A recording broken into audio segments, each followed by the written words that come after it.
শুরুটা কবে? আল্লাহ বলে আমি সূচনাহীন অতীত থেকে আছি। আমি এমন অতীত থেকে আছি যেই অতীতের কোনো সূচনা নাই। সুবহানাল্লাহ কইবেন না? আবার আমি সীমাহীন ভবিষ্যৎ পর্যন্ত থাকবো।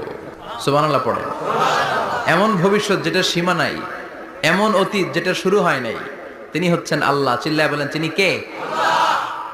এজন্য আমরা বলি রাদিতু বিল্লাহি রাব্বা, রব হিসেবে আল্লাহ তোমারে পেয়ে আমরা খুশি। এজন্য আমাদের ইবাদতের সব জায়গায় এই রবের নামের গুণগান আছে না নাই? আমরা যখন রুকুতে যাই আমরা পড়ি সুবহানা রাব্বিয়াল, আবার যখন আমরা সিজদায় যাই আমরা পড়ি সুবহানা রাব্বিয়াল আ'লা। রুকুতে গেলে সুবহানা রাব্বিয়াল আযীম, আবার যখন সিজদায় যাই তখন আমরা পড়ি সুবহানা রাব্বিয়াল আ'লা। আবার কবরের জীবন যখন আমরা শুরু করে দিব, কবরের প্রথম প্রশ্ন হবে